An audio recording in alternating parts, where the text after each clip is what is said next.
Drop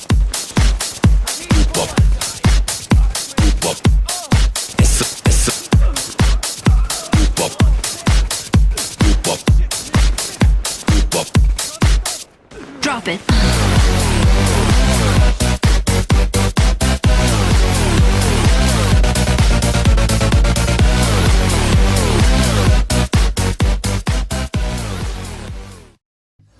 What's going on, guys? J-Pod here, bringing you another fantastic Division gameplay commentary.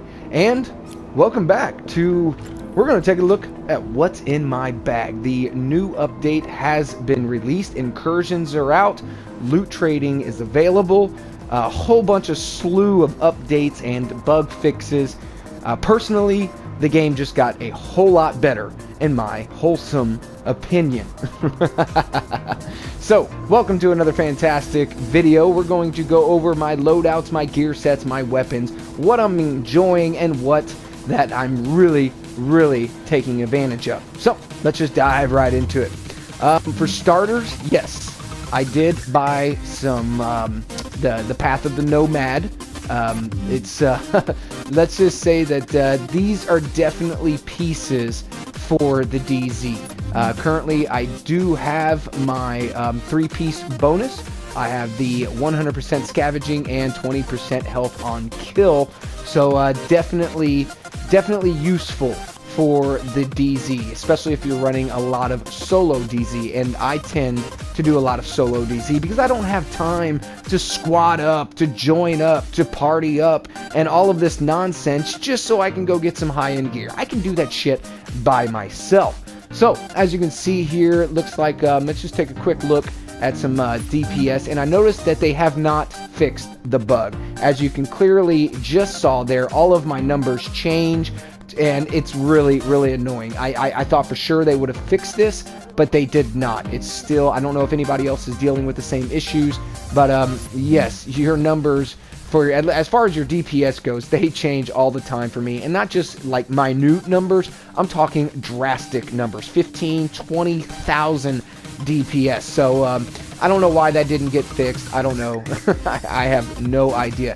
But with all of that nonsense and bullshit out of the way, looks like we're sitting pretty over on the firearm standpoint with 2,700 on the firearms. We're looking at 2,300 on stamina and 1,400 on the electronics. Now, I am using the mods here as far as prototype mods and electronic mods. I'm using a lot of electronic mods to try, and I scored out some sweet mods here. 1,400 skill power.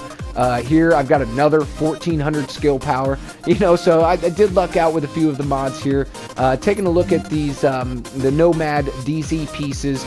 You can purchase these and or buy the blueprints in DZ6, and also your post office Phoenix Credit vendor are selling some new gear set pieces there, but let me tell you, it's expensive. It's like 350 pieces just for a striker blueprint, but it is nice. It's a blueprint, which is really nice. Now here for the holster of the Nomad, I did buy a blueprint. I rolled it one time and got exactly what I was looking for. I did roll the skill attribute and ended up with sticky bomb damage. I am using the sticky bomb BFB. That's what I like to use for the DZ. I can launch it, get myself out of a sticky situation, and or do some damage to a rogue player or a named enemy.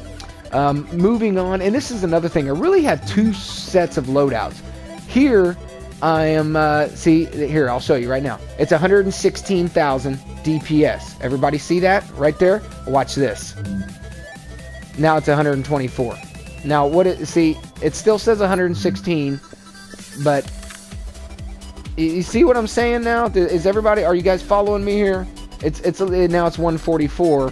I don't know. You just cannot believe the numbers. It's inconsistent. It seems pretty broken. But yeah, moving on to the knee pads here. This roll right here was the pre-roll that I bought of the DZ6. And actually, no, it wasn't. I deleted that. I bought it and then bought the blueprint and liked the blueprint roll better than the pre-roll that I bought from DZ6. So I just scrapped it. Fuck it. And I tried to give it away, but I guess you can't give gear set pieces away to people, and which that kind of makes sense You know, that would kind of break the game if somebody in the wealthy nature bought all these blueprints and just gave gear sets away to everybody. I can see how Ubisoft did not let that pass. So yeah, I'm rocking the knee pads there, but going back to this, I mean, I like it both ways. I mean, I really don't know what to think about it, to be honest with you. I mean, if you want that 3-piece bonus for the 20% health on each kill, that's really, really nice. But, I mean, damn, dude, I like rocking with this right here. You know, I mean, it really kind of makes me a little tanky. I mean, I can really take some damage. I can really deal out some damage as well. But I'm really lacking in the skill power department. That's why I'm using all of the mods to try and compensate that. Or, excuse me, the performance mods. To try and get me up to par. Yeah, moving on to the chest piece, you know, nothing really extravagant here. I did roll some attributes. I ended up with the mod slot, the first aid self-heal. Also got the prototype mod, as you can see there, 1400 skill power. I mean, I think I have that on pretty much everything I own. If it's got a mod slot, it's got an electronic part on it. Moving over to the weapons, the tactical AUG. This is my bread and butter. I just can't, I don't know what's going on, but check this out. Let's go over to character. Take a look at my critical hit damage, 107%, with a whopping 96% of headshot damage and 35% in critical hit chance. That, my friend, is fucking tanky. Oh, shit. Moving on down to the somewhat of a fantastic roll I got on this new Navy MP5. I ended up with Unforgiving, Self-Preserved, and Swift. Taking a look at the critical hit damage, it's rocking at about 75%, but the 36.5% of the critical hit chance, that's really, really nice to have.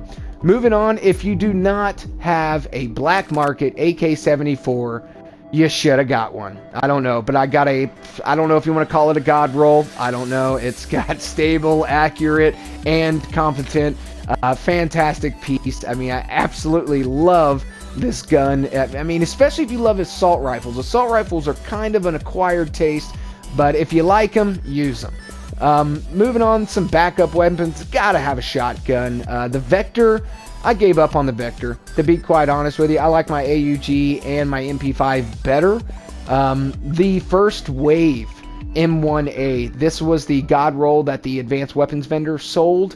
And this is still one of my go-to weapons. Although the score is really, really low, I still use it. It's a marksman rifle. Just fucking use it. You know what I mean?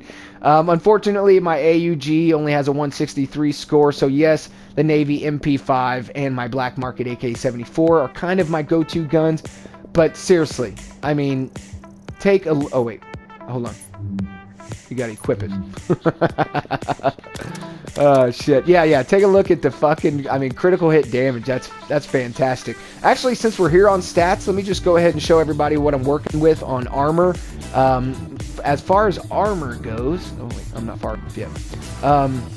It's doing pretty good. I'm at 53%. I had it up to 62%, but since I'm using the Nomad DZ gear, that brought it down significantly. It happens. I was willing to make that sacrifice. But here's the compensation for the DZ gear.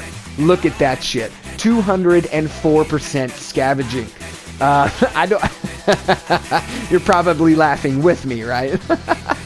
Everybody, if you participate, conversate down below. I would really like to know what your scavenging is currently right now. Just kind of curious. I notice I'm saying a lot, so you'll have to pardon that. But yes, finishing up with the weapons, my tactical AUG, my Navy MP5, and my AK-74 are my bread and butters. And, you know, there's a lot of things that I could change, you know, that I could, you know, next week I might be using a different gun. You know, tomorrow I might find a new gear piece that I absolutely love. You know, it all comes down to acquired taste, you know, and... You know, what do you do? What do? You use what you like. Don't let anybody try and tell you how to play. Use what really makes you a better agent. So, with all of that out of the way, I hope you guys enjoyed today's video. If you did, please hit the indicator of the upward thumb. I would greatly appreciate it. You guys rock, and I'll see you in the next video.